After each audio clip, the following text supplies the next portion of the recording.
Sige po, magpatuloy tayo sa ating pananambahan. Dadako po tayo sa sermon proper. Hindi po na muna natin itutuloy yung continuation ng pag-aaral natin tungkol doon sa kagalakan o yung pangalawang katangian na nabanggit ni Pablo doon sa bunga ng Espiritu. Dahil hindi po natin yun natapos, kung maalala ninyo. And hindi ko rin yun na-preach nung huling linggo na nagkaroon tayo ng pagtitipon dito kasi walang nakarating sa inyo. So, siguro last Sunday na lang ng September natin iyon ipagpapatuloy. At ngayon, ang ating pag-aaralan ay mula sa Mateo 16. Mateo 16. At dalawang bahagi po itong pag-aaral natin at dalawang punto sa araw na ito ang titingnan natin mula sa pag-aaral natin ito. Kaya buksan po natin ang ating mga Biblia sa Mateo 16, chapter 13, verses 20. Yan po, iikot ang ating pag-aaral. Basahin po natin. Verse 13. Nang dumating si Jesus sa nasasakupan ng Caesarea Philippos, tinanong niya ang kanyang mga alagad na sinasabi, ano ba ang sinasabi ng mga tao kung sino ang anak ng tao? Ang sinabi nila, ang sabi ng iba ay si Juan na tagapagbautismo, ang iba ay si Elias, at ang iba ay si Jeremias o isa sa mga propeta. Sinabi niya sa kanila, ngunit ano ang sinasabi ninyo kung sino ako? Sumagot si Simon Pedro at sinabi, ikaw ang Kristo, ang anak ng Diyos na buhay. Sumagot si Jesus at sinabi sa kanya, mapalad ka, Simon na anak ni Jonas, sapagkat hindi laman at dugo ang nagpahayag nito sa iyo, kundi ang aking Ama na nasa langit.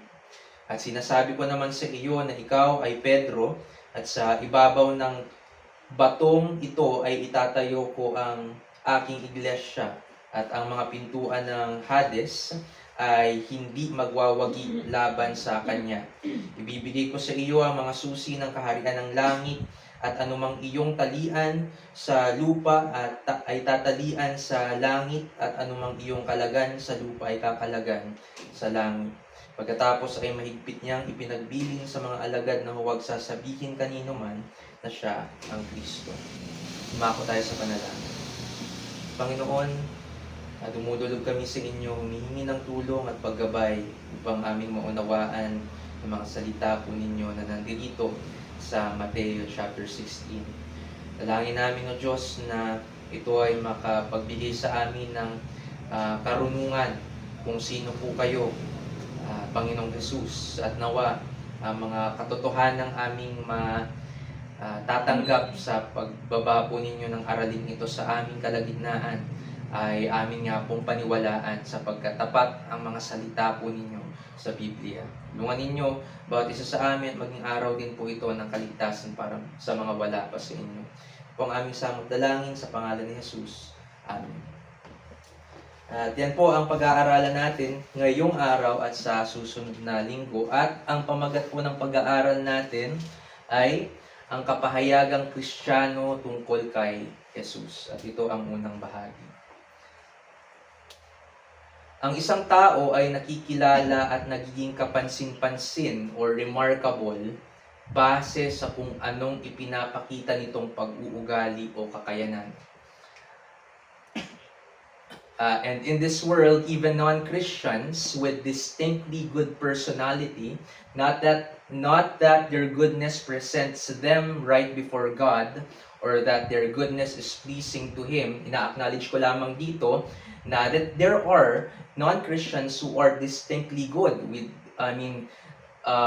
non-Christians with distinctly good personality. Pero hindi ko sinasabi dito, since I call them good, is that their goodness presents them before God right, or that their goodness is pleasing to Him. Because we all know that in the scripture, makita natin, matatagpuan natin dito, that even the goodness, the righteousness of an unbelieving person isn't pleasing to God. Pero may mga non-Christians na distinctly good, with distinctly good personality, and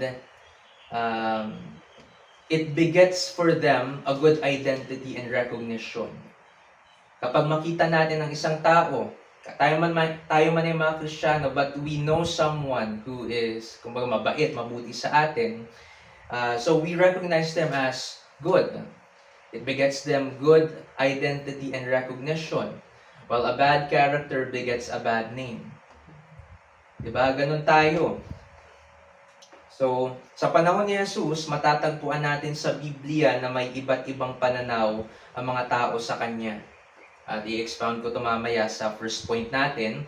Pero ganun din, di ba, sa binigay ko kaninang halimbawa, nung mga panahon din ni Jesus at ukol sa karakter ni Jesus, nakita nila ang mga gawa ni Jesus, and nagkaroon sila ng mga pananaw tungkol sa Kanya. Katulad din natin na pag nakita natin ang gawain ng isang tao, nagkakaroon tayo ng pananaw tungkol sa taong iyon. At ganun din kay Jesus. But none of these matter.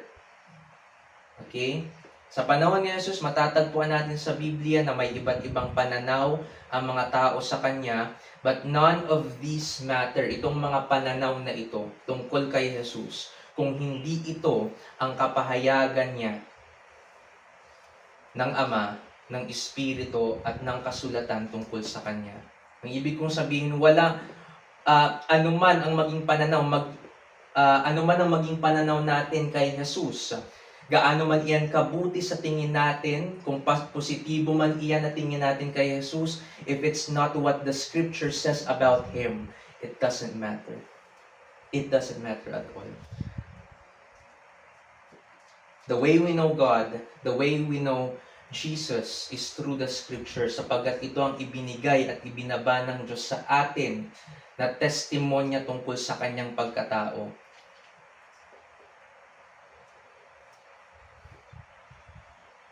We are not to dress Jesus depending on how we want Him to be like. Okay? We are not to dress Jesus depending on how we want Him to be like. We cannot add descriptions other than how He presented and described Himself in the Scripture. Yan ang lagi nating tatandaan. Dahil kung anong sinabi ng Diyos tungkol sa Kanyang sarili, tungkol sa Kanyang anak, iyon ang dapat nating paniwalaan at tanggapin. At kung ano man ang mga kuro-kuro natin tungkol kay Jesus at tungkol sa mga bagay na ginawa niya, at nagkapag-infer tayo na ito si Jesus or ito si Jesucristo dahil iyon ang nakita natin sa Kanya, it could be lacking. Ang dapat nating tingnan in identifying who Jesus is the Scripture. It's the Bible.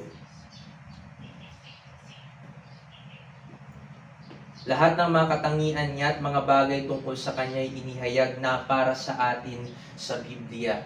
It is for our reading. Okay? Itong nasa Biblia. Dito niya inihayag ang Kanyang sarili. Kaya naman, anumang paniniwala tungkol sa Kanya ay dapat na magmula at nakabase sa kasulatan. Yan ang sanang gawin natin. If we want to know God, let's know Him sa pamamagitan ng salita niya.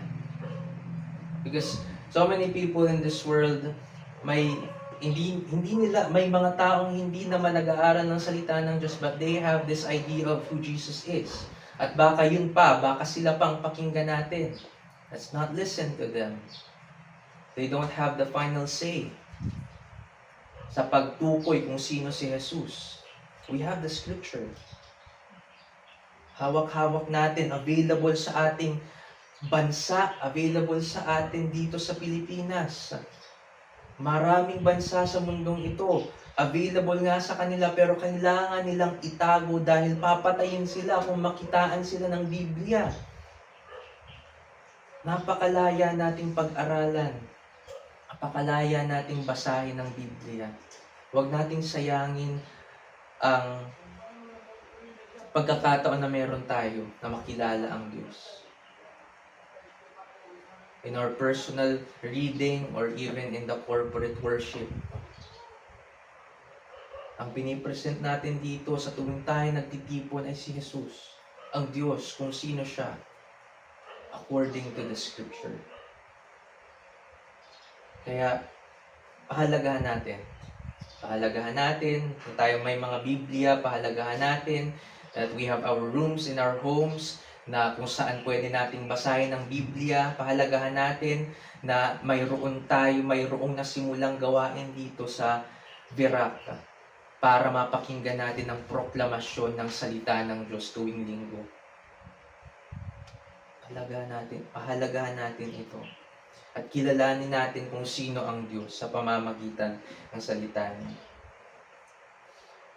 Ang layunin ng bawat pag-aaral ng salita ng Diyos, ng bawat pangangaral sa mga iglesia at sa iba pang mga gawain, ang layunin ng evangelism sa mga pamilya, maging sa mga eskwelahan at trabaho, ay ang makilala ang Diyos sa pamamagitan ng kanyang kasulatan, sa pamamagitan ng kanyang mga salita.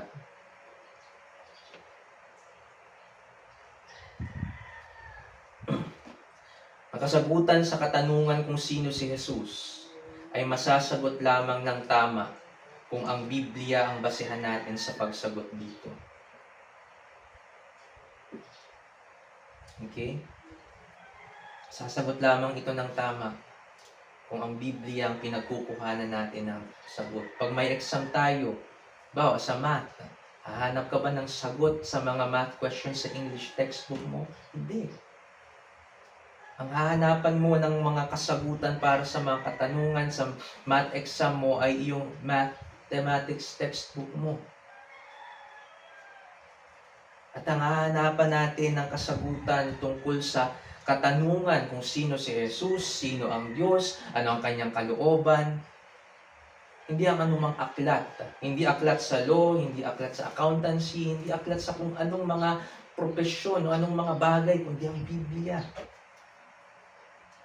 Ang Biblia.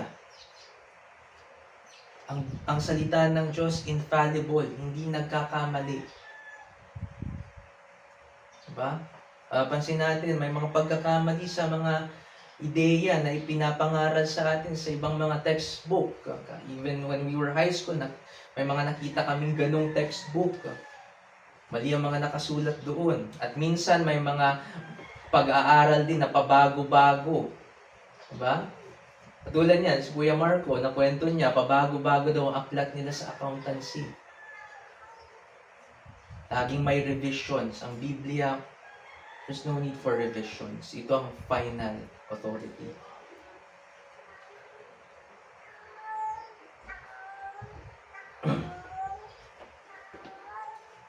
Sa Biblia, God revealed Himself so that we may know who He truly is. Sa Biblia niya ito ni-reveal. Sa Biblia niya ni-reveal ang kanyang sarili at ang kanyang kalooban. Sa pag-aaral natin ito, unang-una nating titingnan sa unang punto natin ay ang iba't ibang pananaw ng mga tao tungkol kay Jesus noon at ngayon. At kukunin natin ang pag-aaral natin ito mula sa verses 13 to 14. Doon iikot ang ating pag-aaral sa first point natin. So, ang iba't ibang pananaw ng mga tao tungkol kay Jesus noon at ngayon. So, let's see.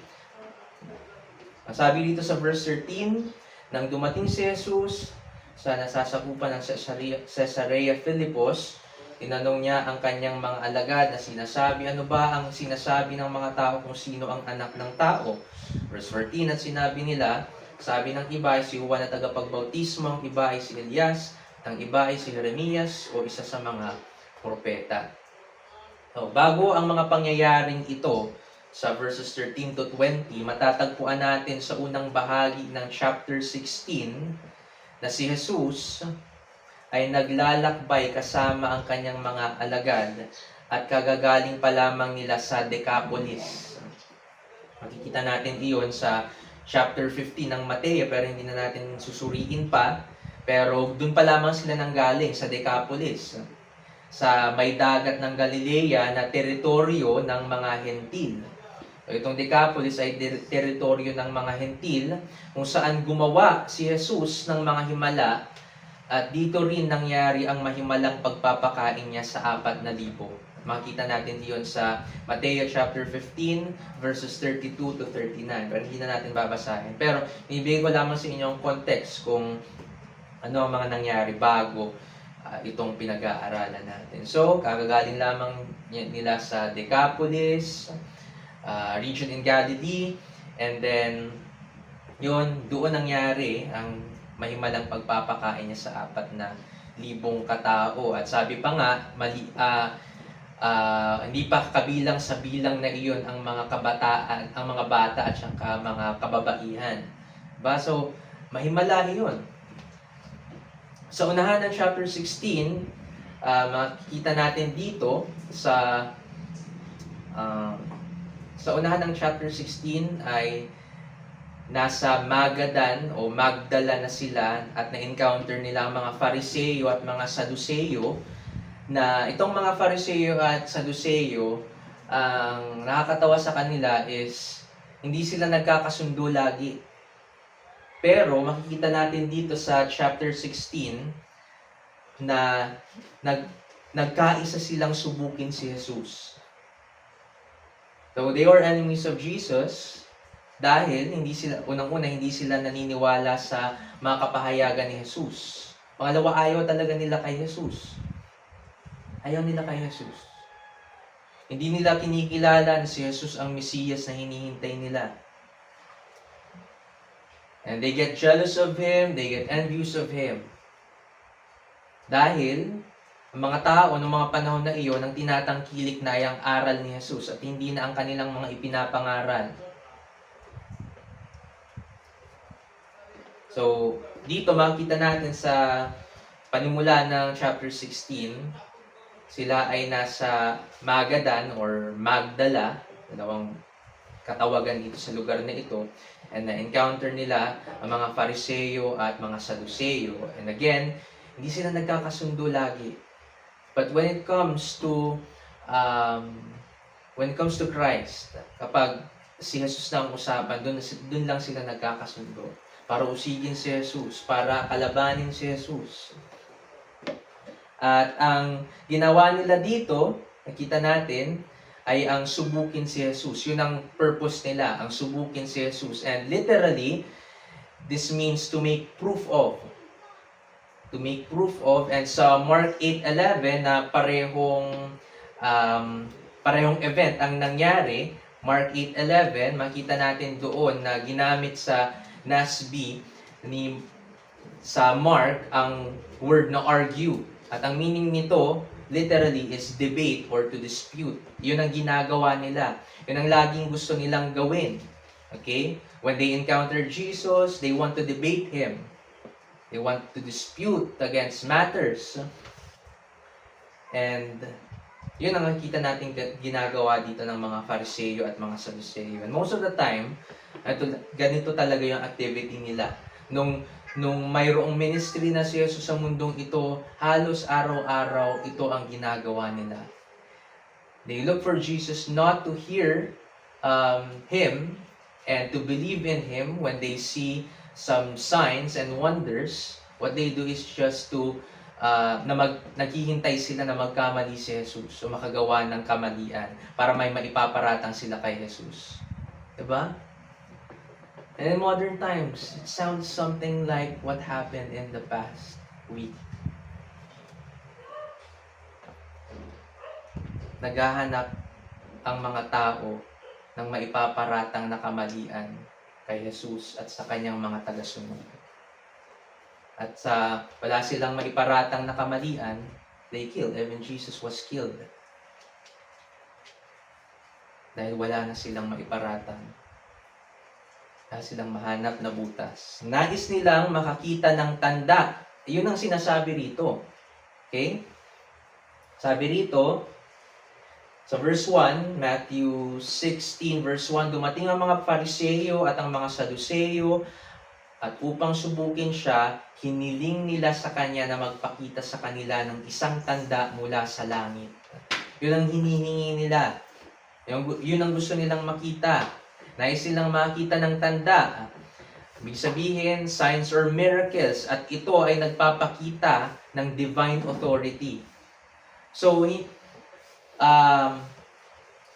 mga nakilipas na basahin dito sa Matthew, kita natin na marami nang ginawa si Jesus na mga tanda, mga signs. At para sa mga Pariseo at Saduceo, ang isang himala, kung ito ay gawin ng isang tao, ay nagpapakita ito ng divine authority.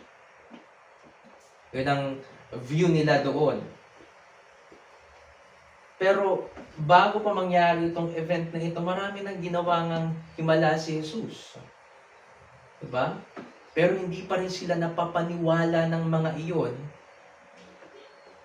Bakit hindi sila napapaniwala? They don't want to believe. Ayaw nilang maniwala. As simple as that. Kahit na mayroon ng mga tanda na nakita sila, and it serves them that Jesus really is God and Jesus really is the Messiah na hinihintay nila. But since they hate Him, kahit na ano pang tanda iyan, ay hindi nila paniniwalaan si Jesus. Because of what's already in their heart towards Jesus. They hate Him.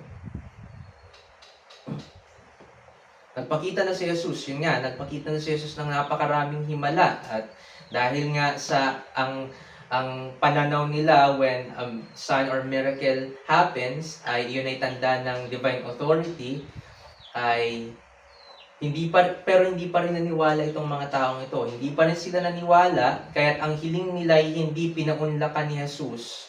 Bakit kaya hindi pinaunlakan? Dahil alam ni Jesus ang nilalaman ng puso nila. Yun ang sabi sa John 2:25 na alam ni Jesus ang nilalaman ng puso ng bawat tao. At alam niya ang nilalaman, ang motibo ng mga Pariseo at Saduceo sa paghingi ng tanda. At hindi yun genuine. Okay? Para lamang makitang mag-fail si Jesus. At kung siya'y susunod sa kanilang mga request, sinusunod pa ba ni Jesus ang kalooban ng Ama? Diba? Ang sabi niya, dadaanan ko naman pala yun. Okay. So, ang nais lamang nila ay ang maghanap ng mapupuna kay Jesus at gayong hindi naman magkakamali si Jesus. Okay? Baka isipin natin na hindi siya gumawa ng himala kasi baka magkamali siya. Hindi po ganon. May rason kung bakit hindi siya gumawa ng himala sa harapan nitong mga Pariseo at Saduceo. Dahil nga hindi naman talaga nila nais na maniwala kay Jesus. They just want to catch Jesus off guard. Naghahanap sila ng mapupuna sa Kanya. At gayong hindi naman magkakamali si Jesus, He refused to show them any signs because of their hypocrisy. And above all, it's not the will of the Father. Yun ang sinasabi ko. It's not the will of the Father. They are requesting what's not according to God's will, what's not according to His Father's will. Kasi sabi ni Jesus sa Juan 6:38 na He only does things according to His Father's will. Now, this is not His Father's will. This is just a request na gawin ni Jesus. Kung susunod siya doon sa request na iyon, and it's not His Father's will, then He is going to disobey His Father. Ganun ang mangyayari. Ang paggawa niya ng himala is it's not always according to request. Siya ay nagkukusang gumawa ng himala.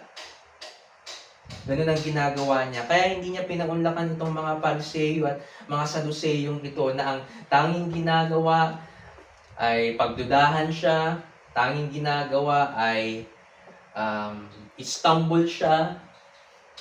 Ganun ang gusto nilang mangyari. At dadako tayo, doon pinakita ko lamang iyong detalyeng iyon bago natin tignan itong verses 13 and 14. Sa Caesarea Philippus na sila nito. At ang tanong dito, ano ba ang sinasabi ng mga tao kung sino ang anak ng tao? Yun ang tanong. Sabi ni Jesus, ano ba ang sinasabi ng mga tao kung sino ang anak ng tao? Ang pagkakakilala natin sa kung sino si Jesus ay napakahalaga para sa ating kaligtasan. Ipauna ko lamang ito. Ang pagkakakilala natin sa kung sino si Jesus ay napakahalaga para sa ating kaligtasan. Bakit? A different Jesus would mean a different gospel. Kung iba ang view natin kay Jesucristo, kung para sa atin si Jesus ay tao lamang at hindi Diyos, that's a different Jesus. And that would mean a different gospel. And that gospel is not going to save you because you're not believing in the whole Jesus. Okay? If you only believe that Jesus is God, but not man, that's still a different Jesus, and that's going to breed a different gospel. So, ang sinasabi ko sa inyo ngayon, dapat na maging tama ang view natin kay Jesus sa Diyos para maging tama rin ang gospel na pinaniniwalaan natin. So, sino si Jesus sa bibig ng ibang mga tao? Yun nga ang unang point natin. Para sa mga Pariseo, para sa mga Pariseo, Saduseo at Eskriba, halos may pagkakapare-parehong pananaw ang mga ito tungkol kay Jesus. Ang pinaka-prominenteng pananaw nila sa kanya ay isa siyang lapastangan o blasphemous. Yun ang pinaka-prominenteng pananaw nila kay Jesus. Maraming pagkakataon sa Biblia, sa New Testament, sa ministry ni Jesus, na pinaratangan ng mga Fariseo, Saduseo at Eskriba si Jesus bilang isang lapastangan. Bakit? Dahil sa mga ginagawa niya. So, tingnan natin ang ilan sa mga ito. Tingnan natin sa Lucas chapter 5. Lucas chapter 5, verses 17 to 24.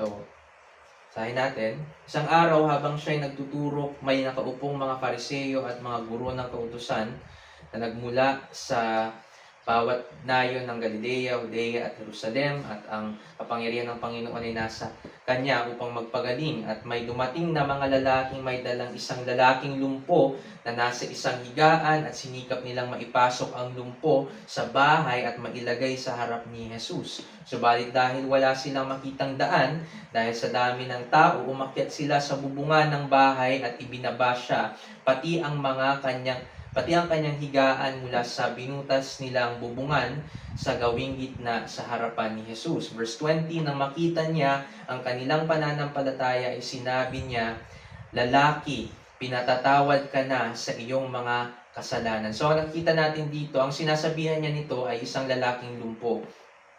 Sabi niya doon, "Lalaki, pinatatawad ka na sa iyong mga kasalanan." Ito ang tugon ng mga Eskriba at Fariseo. Ang mga Eskriba at mga Fariseo ay nagsimulang magtanong, sino ba ito na nagsasalita ng mga kalapastanganan? Sino ang makapagpapatawad ng kasalanan maliban sa Diyos lamang? Subalit batid ni Jesus ang kanilang mga iniisip at sinabi sa kanila, bakit ninyo ito pinag-aalinlanganan sa inyong mga puso? Alin ba ang mas madali? Ang sabihing pinatatawad na ang iyong mga kasalanan o ang sabihing tumindig ka at lumakad? Ngunit upang malaman ninyo na ang anak ng tao ay may otoridad sa ibabaw ng lupa, magpatawad ng mga kasalanan, sinabi niya ito sa lumpo. Sinasabi ko sa iyo, tumindig ka, buhatin mo ang iyong higaan at umuwi ka sa bahay mo. Bakit nila tinawag si Jesus na isang lapastangan? Dahil nagpatawad siya ng kasalanan ng isang tao. At tamang sinabi dito sa verse 21 ng mga Eskriba at Pariseo, sino ang makapagpapatawad ng mga kasalanan maliban sa Diyos lamang? This shows us, since Jesus forgave sins, that He is God. Tama sila rito. Ngunit hindi nga nila kinikilala si Jesus bilang ang anak ng tao, bilang ang anak ng Diyos. Hindi nila siya kinikilalang ganoon. That's why, para sa kanila, blasphemous na sabihin iyon ni Jesus. But it's not, because He is God Himself. And He forgives sin. So, dito makikita natin na isa pa lamang iyan sa mga instances na pinaratangan ng mga Pariseo at Eskriba si Jesus bilang isang lapastangan. At makita rin naman natin sa Juan 10:30-33, hindi natin babasahin kasi medyo marami ito, pero makita natin doon na sa Juan chapter 10 verses 30-33, nang sinabi niyang siya at ang Ama ay iisa. And I'll just look at verse 33 dito. 10:32. 1:10:33.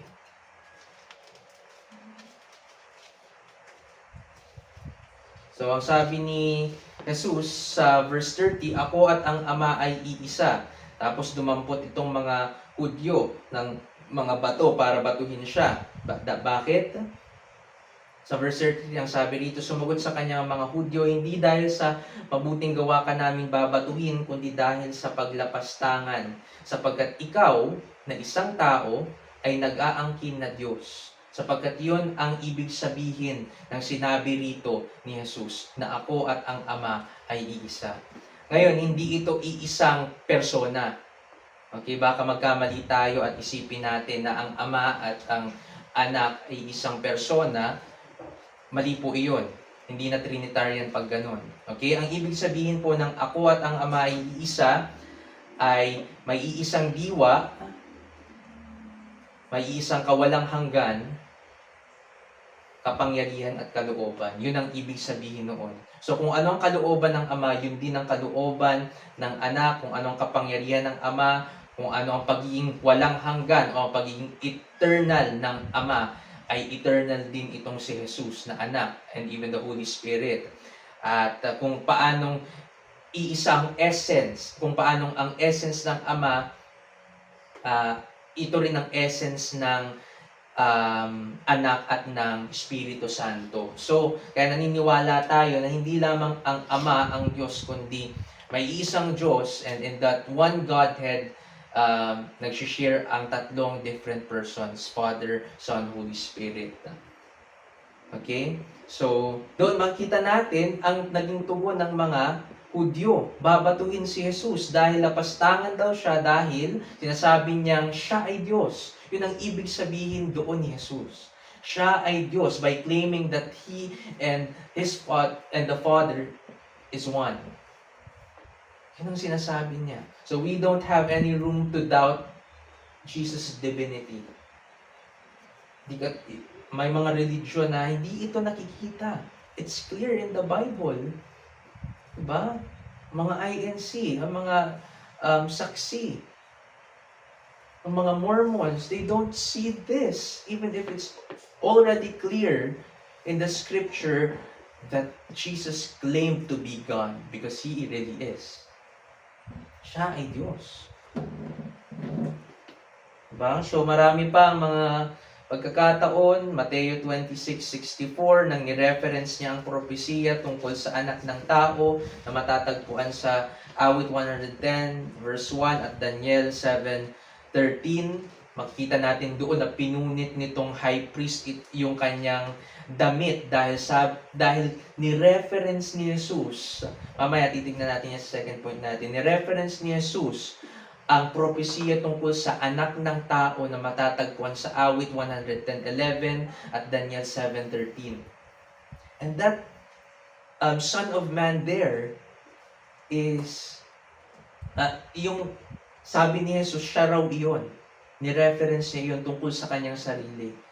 And sabi ng high priest at ng mga nandoon sa trial ni Jesus, lapastangan daw siya. Dahil muli ang kiniklaim doon ni Jesus ay pagka-Diyos. Yun ang muli ang kiniklaim niya.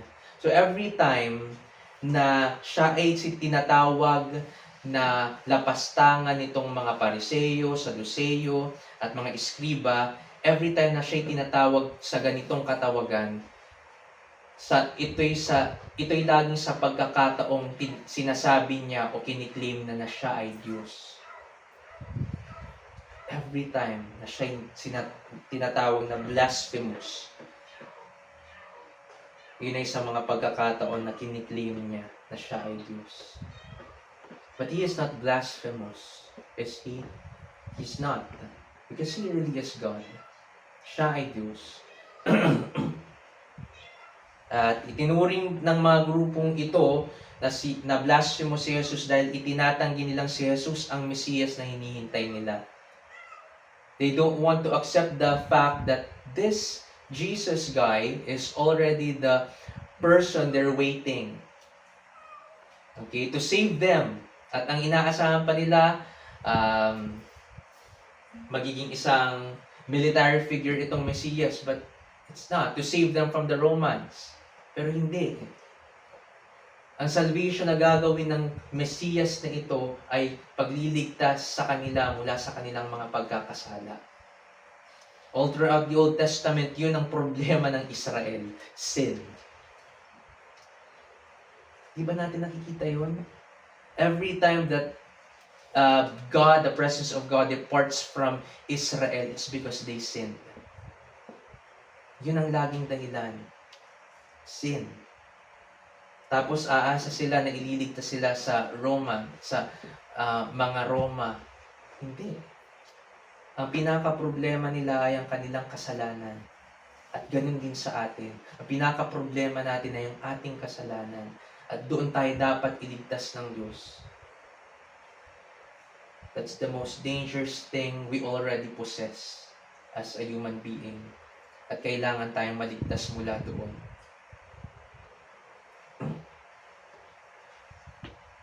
Hindi nila kinilalang totoo ang mga sinabi ni Jesus tungkol sa kanyang sarili, and in some instances, sa John 9:24, Matthew 11:18 to 19, etc., tinawag din nilang makasalanan si Jesus. So, di ba? Not just blasphemous, tinawag din nilang makasalanan si Jesus. So, ganun ang view ng mga Pariseo, Saduceo, at Iskriba sa kanya. And siguro iba pang mga tao doon na na-impluwensyahan itong mga grupong ito. Okay? So, iyon ang nakita natin ngayon dito sa mga grupo ng taong ito. Pangalawa, titingnan natin ang tingin ng karaniwang Hudyo kay Jesus. Okay? Kasi ang tinignan natin kanina, ang tingin, ang pananaw ng mga Pariseo, Saduceo, mga leaders sa Israel noon. Ngayon, ang titingnan natin, karaniwang Hudyo. Laymen. Sa panahon ni Jesus, dahil sa ang kalakhang bilang ng mga Pariseo, Saduceo at mga Skriba ay opposed sa kanya, masasabi nating ang sagot ng mga alagad ni Jesus sa verse 14. Nasaan na ba tayo? Yun, Mateo 16. Balik tayo yun. Para makuha ninyo ang sinasabi ko.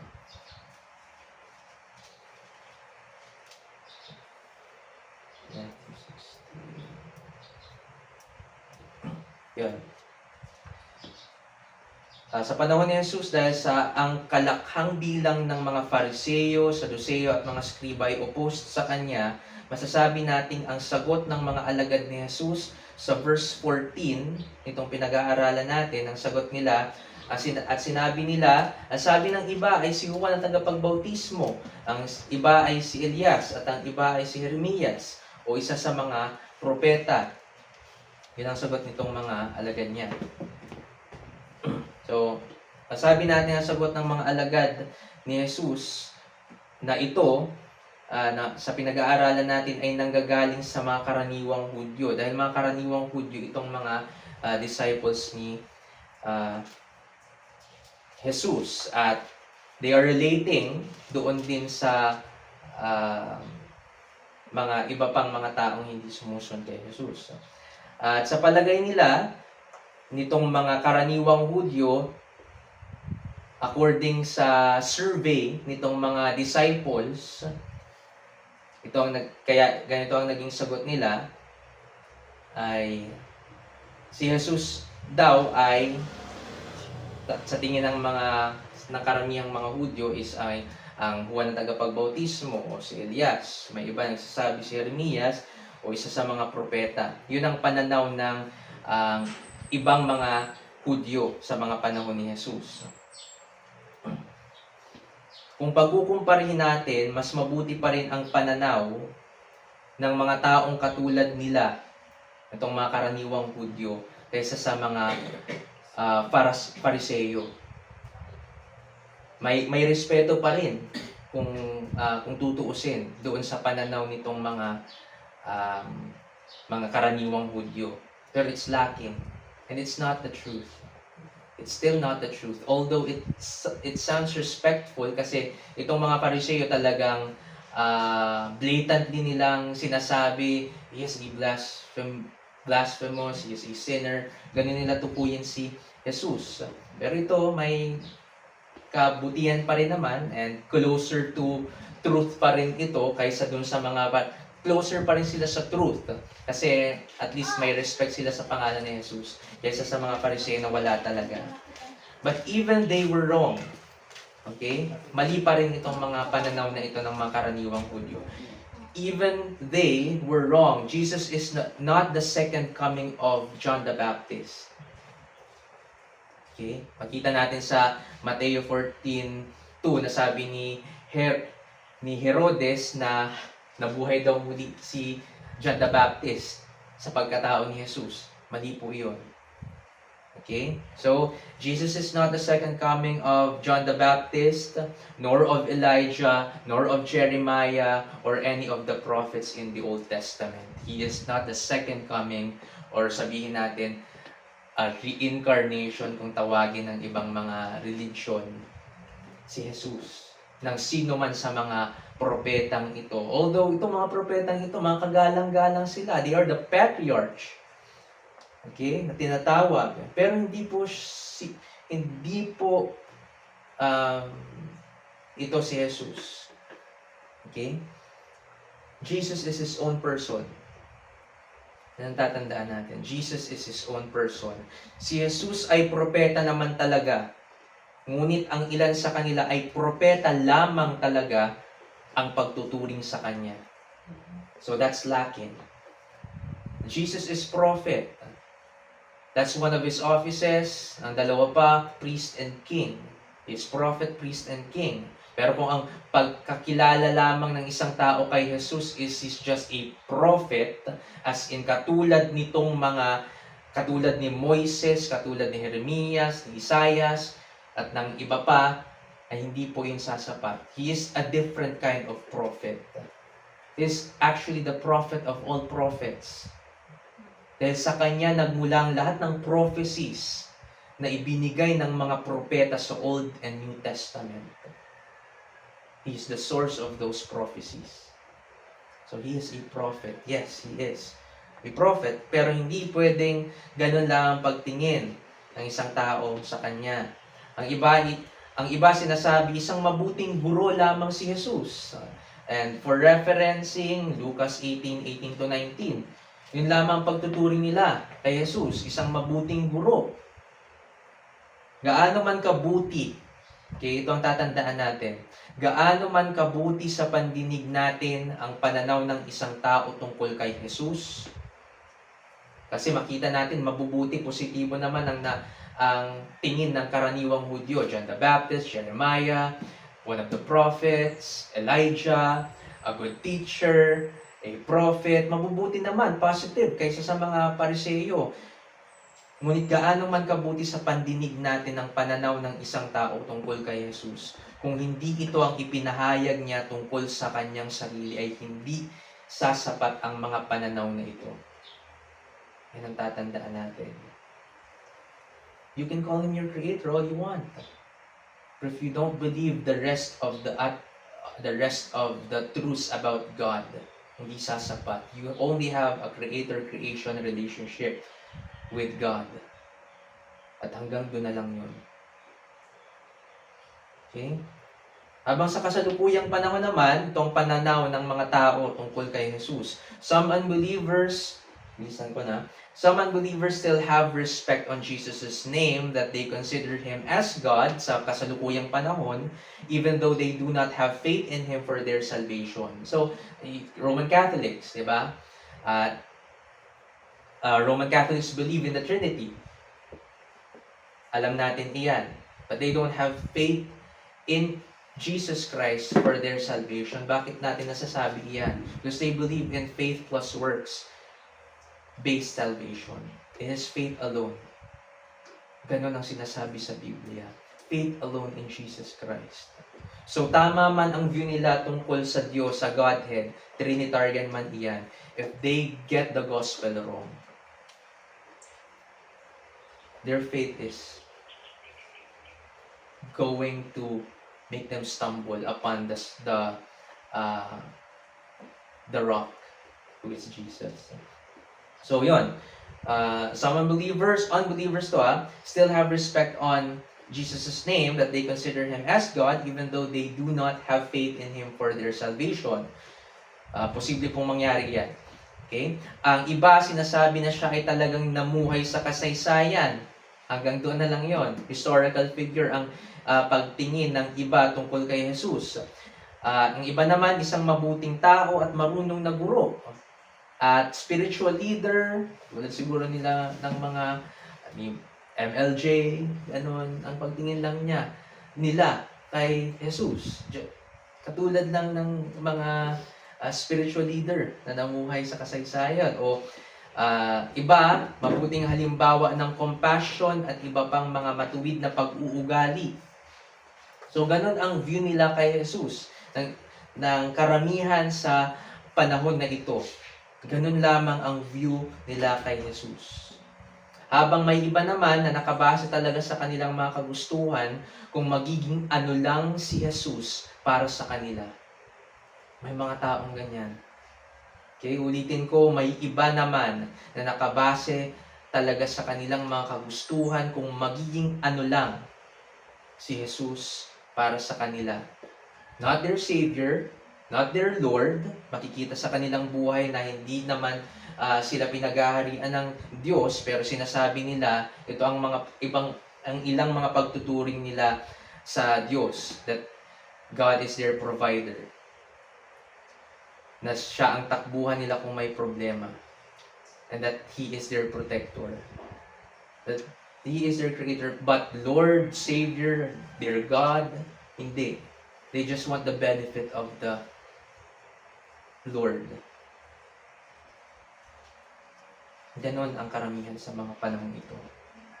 Hanggang dun lang ang pagtingin nila kay Jesus.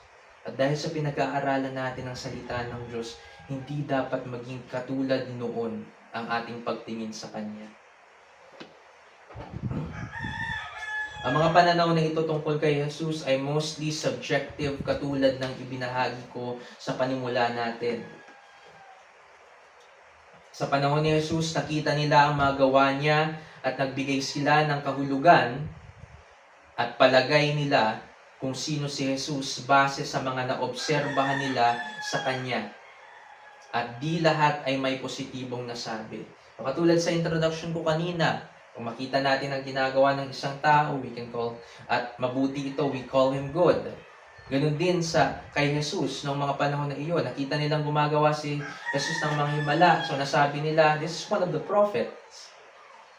Nakita ng mga Pariseyo na who are in opposition to Jesus Christ, na may mga ginagawa siyang ayaw nila personally, ayaw nila subjectively, so they call him bad. Diba? So, subjective ang kanilang mga pananaw. But God has the last say as to who Jesus is. And we have the Bible to know it. So, hindi tayo pwedeng magkaroon ng subjective na pananaw. And we can have a subjective idea of who Jesus is and be right ang ibig kong sabihin ay maging tama sa kung anong sinasabi ng Diyos sa Biblia kung sino siya. Ibig sabihin, what is what's written in the Bible, although we say that that's how we view Jesus Christ, ay tumugma doon sa pananaw natin. Okay, so yan ang mga pananaw ng mga tao tungkol kay Jesus noon at ngayon sa mga panahon na ito. And for our second point, bilisan ko na lamang, but I don't think mabibilisan ko to kasi mas importante to. So let's see kung saan tayo dadalhin. Okay, tignan natin. Ang pagkukuhanan natin ng second point natin is verse 13. Sabi rito, nang dumating si Jesus sa nasasakupan ng Caesarea Philippos, tinanong niya ang kanyang mga alagad na sinasabi, ano ba ang sinasabi ng mga tao kung sino ang anak ng tao? Ngayon, ang tinignan natin sa first point natin ay ang pananaw ng mga tao tungkol sa kanya. Pero dito sa verse 13, makikita natin ang isang title na nabanggit dito ni Jesus. So sa second point natin, si Jesus. Si Jesus ayon sa kapahayagan niya tungkol sa kanyang sarili. Anong makikita natin? Anong sinasabi kong nakita natin dito? Natin. Maraming bahagi sa bagong tipan kung saan ipinahayag ni Jesus kung sino siya, ngunit sa partikular na pag-aaral natin ito ay may isang napakahalagang katotohanan tungkol kay Jesus ang ating titignan.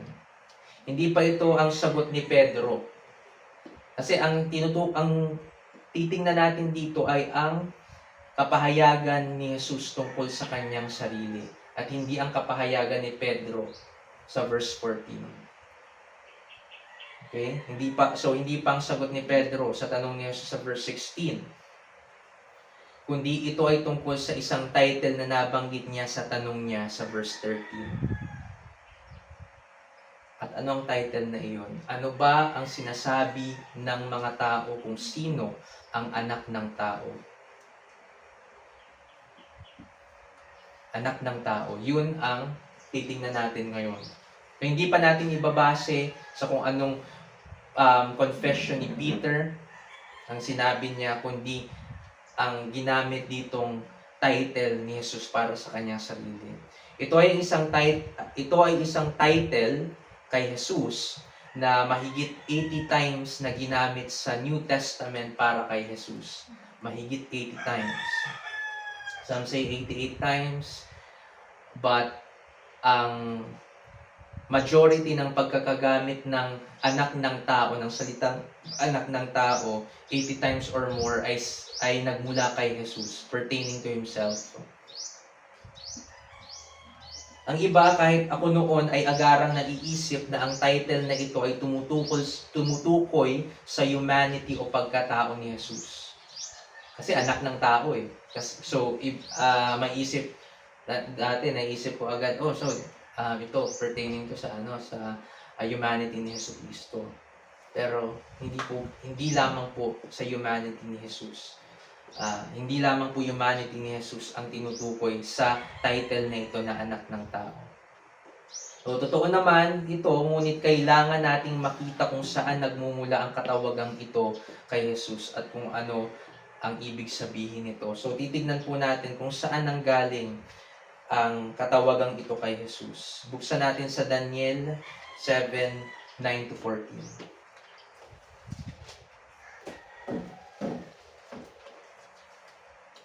Daniel 7:9-14.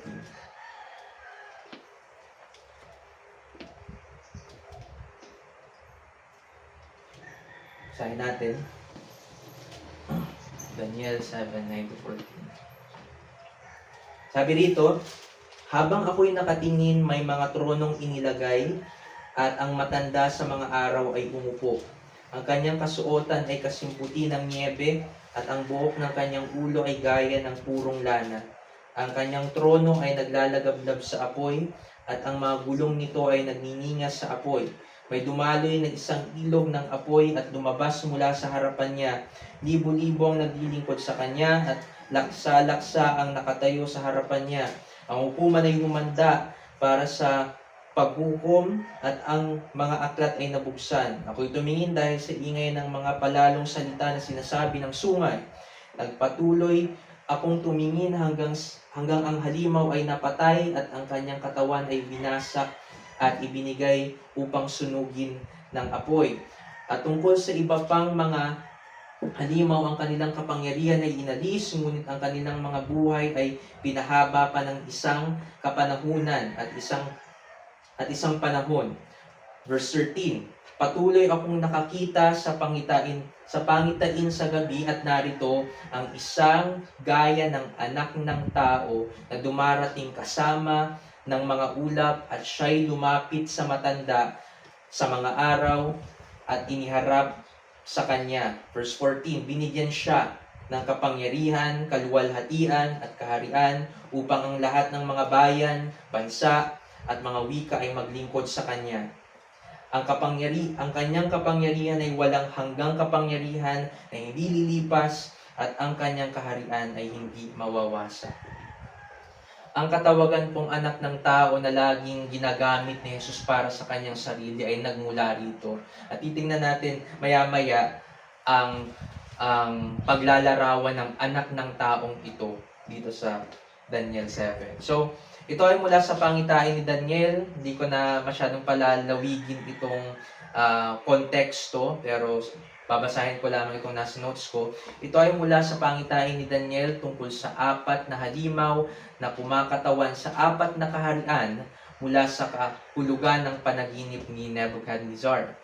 Makita nga natin yung panganaginip na ni Nebuchadnezzar sa chapter 2. At sa verse 9 dito, sa binasa natin, ay ang pangitain naman tungkol sa isang tinatawag na matanda sa mga araw, or in English, the Ancient of Days. Yan ay isang katawagan sa Diyos. At may isang napakahalangang kahulugan ito. This Ancient of Days is none other than God Himself. Now, what does this mean? Ang ibig sabihin ng katawagang ito sa Diyos ay before the days were, o before creation existed. Yun ang ibig sabihin ng the Ancient of Days. Before the days were, or before creation existed. Ang ibig sabihin lamang nito, God being the Ancient of Days, ay nandun na siya bago palikhain ng sanlibutan, bago pa magkaroon ng kahit na ano dito sa mundong ito. Because He is eternal. Okay? Pagiging eternal po, dapat nating malaman, it means walang pasimula at walang hangganan, walang katapusan. That's who God is. So, bago palikhain ang lahat na mga bagay sa sanlibutan ito, He's already there. That's why He is called the Ancient of Days. It proves of His eternity. So, nandun na siya bago palikhain ang lahat ng mga bagay sa mundong ito dahil siya ang uncreated creator. Yan ang dapat nating tatandaan. No one or nobody created God, but He is the creator of all things. Okay, He is the uncreated creator. Some of the details about the Ancient of Days ay makikita natin dito at masasabing kamangha-mangha nga ang Diyos. So, particularly sa verses 9 hanggang 10, makikita natin doon ang details tungkol sa Diyos, tungkol sa kung paanong inilarawan ito ni Daniel na nakakita ng vision na iyon. So, gusto nyo, basahin nyo, pero hindi na natin babasahin sa mga oras na ito. Pero napakaganda. And that's who God is. So, ngunit bukod sa Ancient of Days na nabasa natin dito, ay may isa pang karakter na binigyang pansin sa verses 13 to 14. Basa pa lamang natin. At ayon kay Daniel ay isang gaya ng anak ng tao ang nakita niya. Bukod sa Diyos, the Ancient of Days, nakita rin niya ang isang kagaya ng isang anak ng tao. Again, ito ang pinagmumulan ni Jesus every time He calls Himself anak ng tao or the Son of Man. Okay? So verse 14 ay matatagpuan, ayon kay Daniel ay isang gaya ng anak ng tao ang nakita niya na lumapit sa matanda sa mga araw o doon nga sa Ancient of Days. At sa verse 14 ay matatagpuan naman ang paglalarawan sa kanya at kung ano ang taglay niya. At hindi na natin babasahin ulit, pero ang sabi rito, taglay nitong anak ng taong ito ang kapangyarihan, kaluwalhatian at kaharian. Okay? At mapapansin natin na taglay ng anak ng tao na ito ang mga bagay na tinataglay din ng Diyos. At mababasa natin sa Isaiah 42:8. Tignan lamang natin. Isaiah 42:8.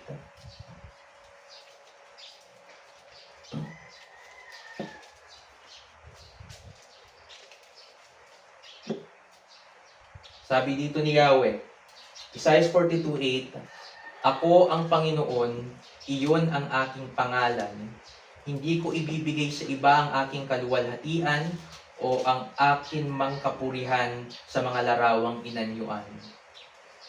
So, ang gusto kong makita natin dito ay, ang sabi dito ni Yahweh sa Isaiah 42:8 ay hindi niya ibibigay kahit kanino ang kanyang kaluwalhatian. Pero makikita natin sa Daniel 7:14 na taglay nitong anak ng taong ito the same things that God or the Ancient of Days possesses. Ano iyon? Kapangyarihan, kaluwalhatian at kaharian. Taglay din po iyon ng Ancient of Days na nakikita natin dito sa binasa natin sa Daniel 7. So what does this mean? What can we infer from this? That what the Ancient of Days possesses, for the Son of Man to possess it as well, proves that this Son of Man is also God. Yun ang pinapakita sa atin dito. 'Di ba? Yung taglay ng Ancient of Days, taglay rin sinasabi sa atin dito ng anak ng tao. But God here says in Isaiah 42 verse 8, hindi ko ibibigay sa ibang aking kaluwalhatian. Ba? So baka maisip natin contradicting ito. It's not. Okay? Baka maisip natin contradicting ang dalawang kapahayagan. Ngunit hindi. Dahil ang anak ng tao ay hindi just Diyosan, kundi Diyos. Ang tinatawag ditong anak ng tao sa Daniel 7:13-14 ay Diyos. Hindi po siya Diyos-Diyosan. Kaya taglay niya rin itong mga bagay, mga katangian na mayroon ang Diyos. Dahil ang nakikita natin sa Daniel 7:13-14 ay isang vision ng Ama, the Ancient of Days. Hindi ko sinasabing ang Ama lamang ang tinatawag ni Ancient of Days. The Son and the Holy Spirit is also called the Ancient of Days. But here, particularly, ginamit ito to refer to the Father. Para makita natin ang distinction ng Ama, who is the Ancient of Days in this particular verse, and the Son of Man, who is the Son, Jesus Christ. Yun ang tinitingnan natin dito. So this is an encounter. Okay?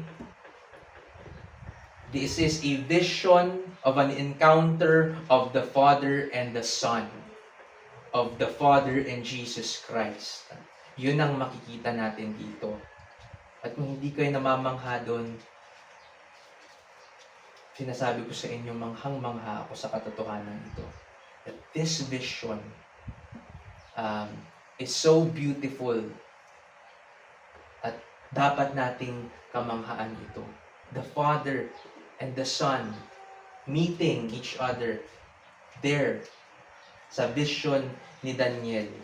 At pinakita niya ang kanyang sinabi dito, taglay nitong anak ng taong ito, iyong taglay din ng Ama. Kapangyarihan, kaluwalhatian at kaharian. Sabi pa nga rito, ibinigay doon sa anak ng taong iyon ang kapangyarihan, kaluwalhatian at kaharian. Okay? So, iyon ang nakikita natin. A vision of an encounter of the Father, who is the Ancient of Days, and the Son of Man, who is Jesus Christ. So, walang contradiction sa Daniel 7:14 at Isaiah 42 verse 8. Dahil ang Ama at ang Anak, sabi ni Jesus, ay iisa. Sabi doon sa John 10:33. Diba? So what the Father possesses, the Son, Jesus Christ, possesses too. Walang contradiction. So, sa diwa, yun nga na nabanggit ko kanina, ang ibig sabihin ng iisa, that they have the same, sila ay may parehong diwa, kawalang hanggan, kapangyarihan, kaluwalhatian at kalooban. So, ganun. So, ang katauhan ng anak ng taong ito ay nahayag ng lubusan sa buhay ni Jesus na pumarito upang iligtas ang mga makasalanan. Okay? Kaya yun ang katawagan sa kanya sa New Testament. He is the Son of Man because He is the fulfillment of that prophecy, of that vision na nakita ni Daniel. Yun, kay Jesus, nangyari iyon. Siya ang tinutukoy doon. Kaya hindi natin maaaring pagdudahan si Jesus. Siya ay Diyos. Siya ang tagapagligtas.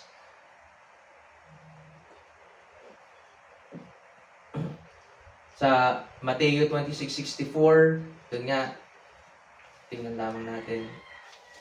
Lapit na rin. Mateo 26:64.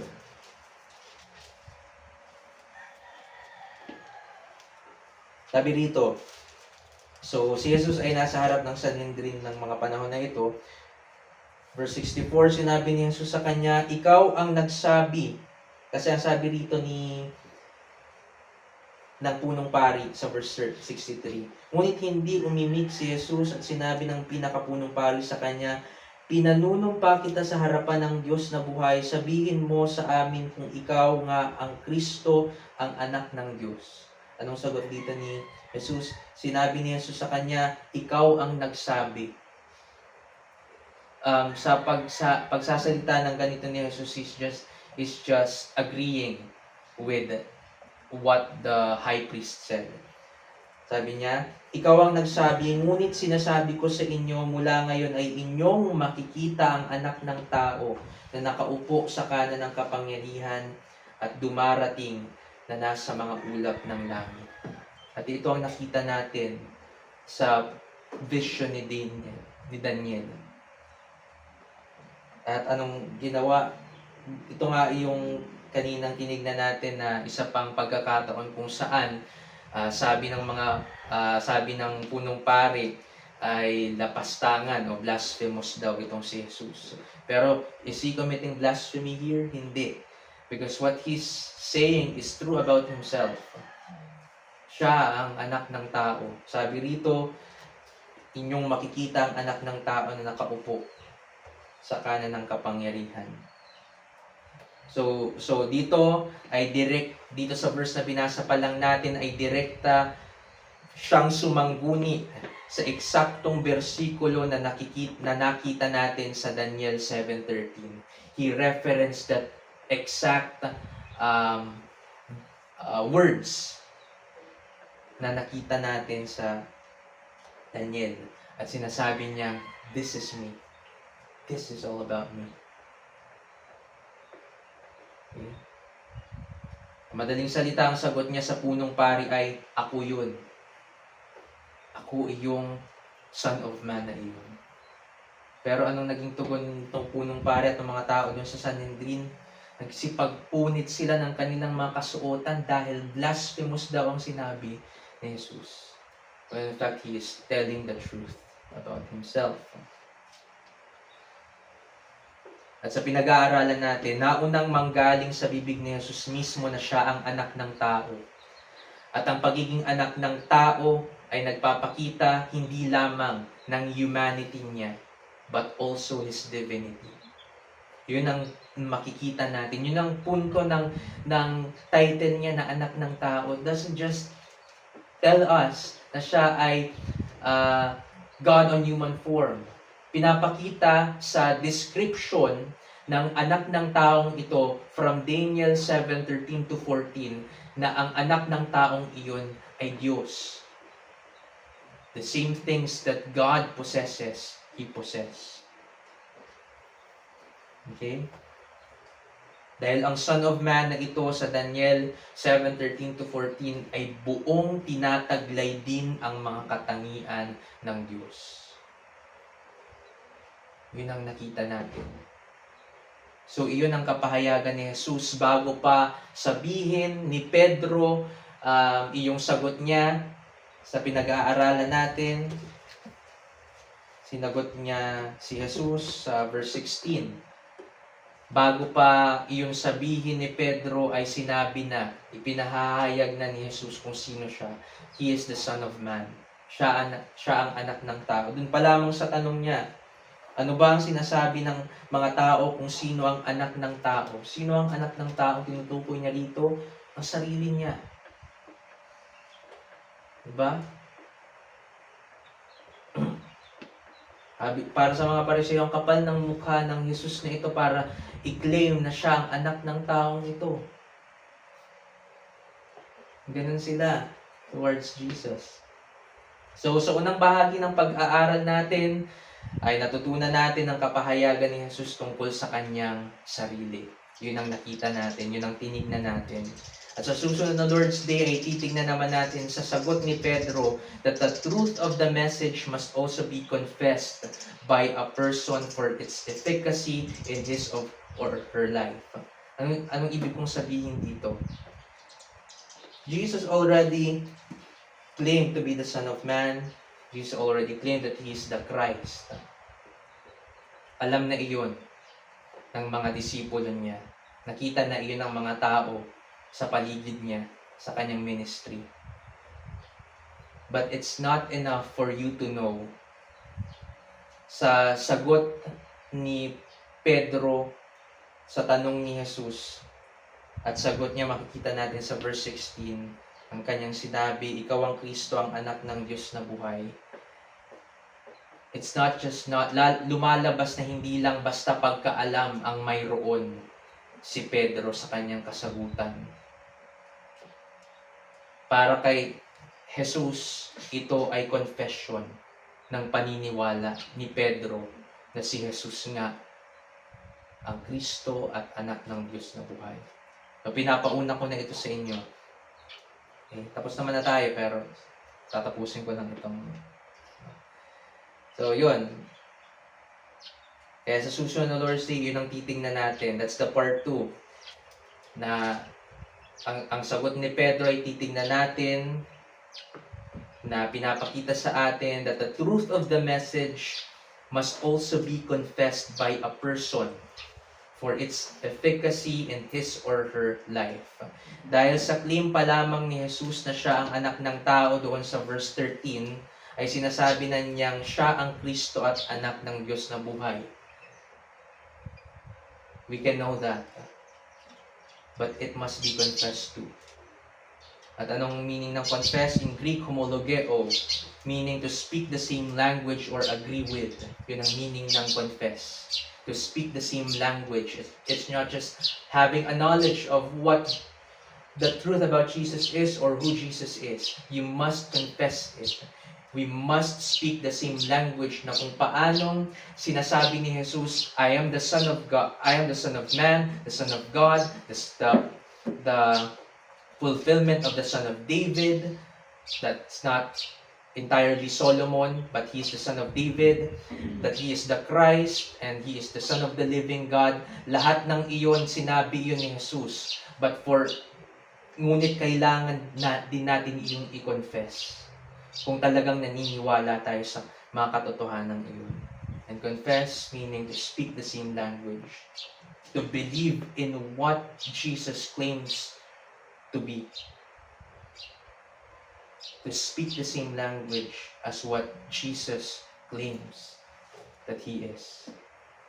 At sa application, ngayon napakinggan mo ang katotohanan tungkol kay Jesus. Kung wala ka pa sa Kanya, sumampalataya ka sa Kanya.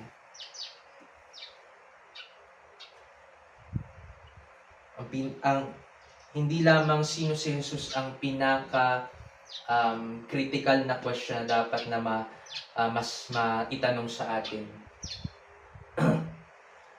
Ang isa pa rito ay Sino ang pag-asa mo sa kaligtasan mo? If it's Jesus Christ, then you're safe. And you're saved. Kung si Jesus ang sinasampalatayanan mo para sa iyong kaligtasan, tunay na ikaw ay may kaligtasan. Tunay na ikaw ay may maaasahan.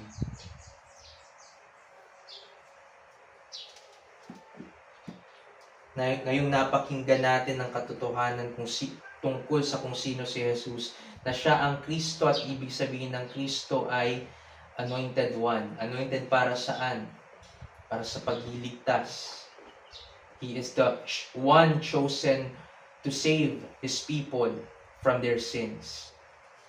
That only means na kung ikaw ay sasampalataya kay Jesus, ay ililigtas ka rin niya mula sa iyong mga pagkakasala. At dapat mong talikuran ng iyong mga pagkakasala, repentance and faith. and repent even mula sa pagtitiwala mo sa iyong sarili na iniisip mong you can save yourself when you cannot. So again, ngayong napakinggan mo ang katotohanan tungkol kay Jesus, si Jesus ay ang Kristo, ang anak ng tao, ang anak ng Diyos, at itong anak ng taong ito ay namuhay ng perpekto nang siya'y pumarito sa sanlibutan. He never sinned. He's not able to sin. Okay? Siya'y namuhay ng perpekto upang doon sa sasampalataya sa Kanya, ang katuwiran ni Jesus ay ipapasa sa taong iyon. It's as if this person who has put his faith and trust in Jesus, when God the Father looks at him, dahil sa siya'y sumampalataya niya, na what the Father sees is the righteousness of Jesus Christ in that person, kung siya'y sasampalataya. At anong meaning ng death ni Jesus? Jesus died para sa mga pagkakasala ng mga tao. Anong effectiveness nitong kamatayan ni Jesus sa krus ng Kalbaryo? It is for the one who has put his faith and trust in Jesus Christ para mapawalang sala siya mula sa kanyang mga pagkakasala. Kaya naman, kung titignan ng Ama itong taong sumampalataya kay Jesus, ay hindi na niya makikita sa taong iyon ang pagkakasala ng taong iyon, dahil ang mga pagkakasala niya ay namatay ng kasama ni Jesus sa krus ng Kalbaryo. Ganun, tingnan ng Ama ang mga sumasampalataya sa kanyang anak na si Jesus. At kung ikaw ay wala pa kay Jesus, sumampalataya ka, huwag kang magtiwala sa sarili mo para sa ikaliligtas ng iyong kaluluwa at pag-asa mo ng buhay na walang hanggan. Kay Jesus ka magtiwala. Dahil nang siya'y namatay, inilibing siya, ngunit hindi siya natili sa libingan. The hope of the Christian faith is the resurrection. That those who believe in Jesus Christ, napatawad na at pinababanal na, ngunit hindi lamang doon nagtatapos ang blessedness ng taong iyon. He will resurrect because Jesus Christ did in the first place. That is the Christian hope. Sabi nga ni Paul, tayo na ang pinakakawawa kung hindi totoo ang resurrection ni Jesus. But since it is true, tayo ang pinagpala kung tayo ay sumasampalataya sa Kanya. At pangalawa, panghawakan natin bilang mga Kristiyano ang mga katotohanang atin ang nalalaman. At gamitin natin ito sa layunin ng Diyos sa pagpapabanal niya sa atin. Ang Christology ay sobrang effective sa sanctification natin. To know Christ, to know who Jesus is, napaka-powerful nito sa pagpapabanal sa atin ng Diyos. Kaya, gamitin nga natin ito. The knowledge that we have as Christians. Ngayon nalaman natin kung anong kahulugan ng mga bagay na sinabi every time na sinasabi ni Jesus na siya ang anak ng tao, nalaman natin iyon ngayon. Use that for our sanctification sa pagpapabanal sa atin. At pangatlo, pinakahuli, ipahayag natin ang totoong Jesus. Ipahayag natin ang totoong Jesus sa lahat ng mga tao. At huwag mag-adjust sa appetite ng mga taong ang gustong mapakinggan tungkol kay Jesus ay kasinungalingan o incomplete na pagkatao ni Jesus. Okay? Pahayag natin ang totoong Jesus. The whole Jesus, the whole Christ, the whole counsel of God, everything, from creation to redemption to consummation, ipahayag natin that God is the agent of it all. Walang iba. At tayo yung mga nakatanggap lamang ng grasya niya dahil sa kanyang pagmamahal at kabutihan. Okay? Manalangin tayo. Panginoon, salamat sa inyo. Amin pong napakinggan ang salita ninyo sa araw na ito at natutunan namin, although alam ko na nagkulang pa rin ako sa pagbabahagi nito. Salamat dahil ipinahayag ninyo sa amin na kailangan naming malaman tungkol sa kung sino kayo, na kayo, Jesus, ang anak ng tao, and it doesn't just tell us that you are of your humanity, but also of your divinity. At nawa itong mga katotohanan itong nalaman namin ngayon ay tunay nga naming paniwalaan, tunay naming i-confess, kagaya ng confession ni Pedro sa mga bagay na ito. Maraming salamat aming Diyos. Iligtas po ninyo mga wala pa sa inyo. Tulungan ninyong makaunawa sila at naway makatugon sila sa mensahe ng Ebanghelyo ng pagsisisi mula sa kanilang mga pagkakasala at pagsampalataya sa inyong anak na si Jesus.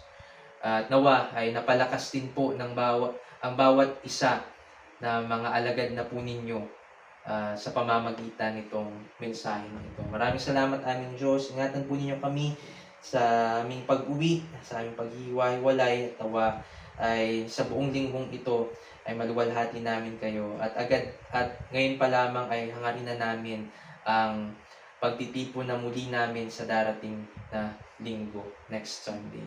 Salamat aming Diyos, nawa maging Christ-centered, God-glorifying, at gospel-reminding ang aming buhay sa linggong ito, sa araw-araw, hanggang sa katapusan ng aming buhay. Salamat aming Diyos, ito po ang aming samot dalangin sa pangalan ni Jesus. Amen. At sa uli na lang, awitin natin ang doxology.